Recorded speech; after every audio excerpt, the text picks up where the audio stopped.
সকালে সকালে উঠিয়া মানে বেলেগত কাম দেখাই নাপালো যিখিনি কষ্ট কৰে তাৰ ফল আজিলৈকে দেখাই পোৱা নাই। কোদাল করতে গিয়ে লই আহিলো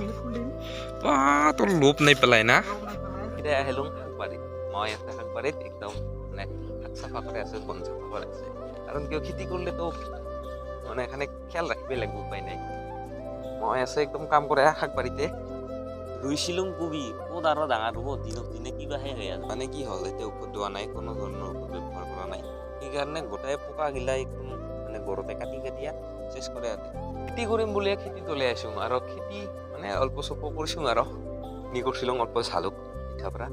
কমপ্লিট নেগেৰা এইখিনি জালুক কৰিছিলো তাৰপিছত এতিয়া দিছিলো মূলা এইফালে অল্প কবি ৰুই থৈছিলো যিটো কবি খেতি কৰিলে পানী লাগে আৰু আমাৰ পানীৰ চ'ৰ্চ নাই আমাৰ পানীৰ চ'ৰ্চ আনিব লাগিলে যাব লাগিব একদম এইফালে ভোজবাৰীৰ পৰা আনিব লাগিব আৰু লৈ আছিলো এই পাইপ খিনিও সেইফালে যায় নাপায় সেইকাৰণে এইখিনিতে কবিখিনি ৰুই দিয়া হয় এই চাইডত আছে কবি মূলা ইয়াতে ভিন্দি ৰুইছিলো কিন্তু ভিন্দি হোৱা নাই আৰু লগতে সেইখিনি আছে পালেং মানে বেছি খেতি কৰিব পৰা নাই অল্প অল্প কৰি খেতি কৰিছিলো আৰু এইখিনি হ'ল পুৰা টমেটো আৰু লগতে আছে বাগান এইখিনি আছে লাফা এইখিনি ৰোৱা হৈছে বিন তাৰপিছত এইখিনি আছে আলু আৰু এই চাইডত আলু আছে মানুহৰ আলু তুলিয়া খাং খাঙে অৱস্থা কিন্তু আমাৰ আলু এলাও গাজাই দোৱা নাই কি কৰিবি আৰু সাৰ থাৰ ব্যৱহাৰ কৰা নাই সেইকাৰণে গোটেই বস্তুবিলাক একদম তেতেৰা তেতেৰা হৈ যায় এইগিলা নিচিনা কৰে তেতেৰা তেতেৰা হৈ গৈছে আৰু আছে এইগিলা তেতেৰা হৈ গৈছে একেবাৰে যিহেতু অৰ্গেনিকত খাম বুলিয়ে কৈছিলোঁ আৰু সেইকাৰণে মানে ব্যৱহাৰ নকৰিম বুলি ভাবিছিলোঁ কিন্তু কবি দুখত ব্যৱহাৰ কৰিবই লাগিব কাৰণ কিয় নহ'লে একেবাৰে এৰ নিচিনা হৈ যাব এইবাৰ একটা কবি খাব নাপাম গোটেই এসাত চেঁচা পানী ঢালা খাব আৰু মায়ে আনকি ডেইলি কষ্ট কৰে কিন্তু মাৰ যিখিনি কষ্ট কৰে তাৰ ফল আজিলৈকে দেখাই পোৱা নাই কিন্তু ভাল কথা হ'ল কি যে যিমানখিনি কষ্ট কৰিছে তাৰ বিনিময়ত একটা কবিয়ে দেখা দিছে এইখিনি মানে কি কবি আৰু মাৰ তো অৱস্থাৰ ফলখিনি বুজি গৈছে কবিখিনি সেইখিনি যথেষ্ট আৰু খেতিৰ পৰা আহিয়া মই গৈছোঁ আড্ডা মাৰিব আৰু আড্ডা মাৰি আহিয়া পুৰা পেটনে খাই ল'লোঁ তাৰপিছতে মই অফিচত ভাত পাতিবা তাৰ কাৰণে পুৰা লৈ যাই আছোঁ মানে ভাত থাক কিবা কিবি হালত নিজে ফুৰাই ল'লোঁ তাৰপিছতে কত দূৰত ধান কাটে অকো নাজানো যাই থাকোঁ তো একদম আগে আগে ইফালে দিয়ে এনেকৈ যাই থাকোঁ কত দূৰত পাং যায় গাঁৱলীয়া ৰাস্তা যে আৰু সেইকাৰণে একে জংঘলৰ মাজে মাজে যাব লাগিব আৰু সেই চাইডত হ'ল যিগ মানে কিবা দেখা পাই আছে চিটি কিটি সেইগ হ'ল নদীগ মানে বেছি দূৰত নহয় আমাৰ পৰা ওচৰতে নদীগ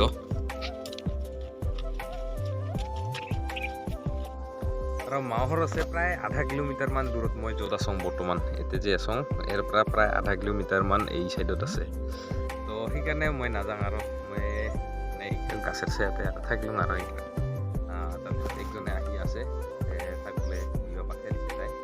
তো তাই আহক তাক বস্তুখিনি দিওঁ আৰু মই এতিয়া প্ৰায় ৰাওনা হ'ম আৰু দাদাই ফোন কৰিল দাদা বোলে আহিছে আমাকে ফোন কৰোঁতে কৈ দিলোঁ তো যাব লাগিব আৰু সোনকালে সেইকাৰণে মানে ৰখৰ আৰু ইতিমধ্যে সেইফালে দিয়া আহি পাইছে একজন মানে ভাত নিবা অহা মানুহ জুমকলো দেখা নাপাবি এই গল্প পকা নিচিনা কৰে দেখা যায় এইখিনি তো তাই আহি আছে তো আহক তাই দিয়া মই যাম আৰু ভাত নিবা আহিছে ইগো আমাৰ সপোনা মানে তাই মাজে সময়ে ক'তবা ক'তবি উৰাই বোলে আৰু ইগো ভাত আনলি পানী পানী আন ক'ত শান্তি আছে আৰু কালি মানত নহ'ব আজি নহ'ব কালকেতে 2 দিন মান না ঠিক আছে যা আৰু কোদাল করতে গিয়ে লৈ আহিলো তোর লোভ নাই পেলাই না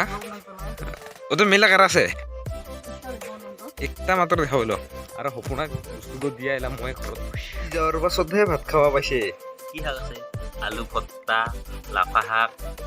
আৰু কিছু নেই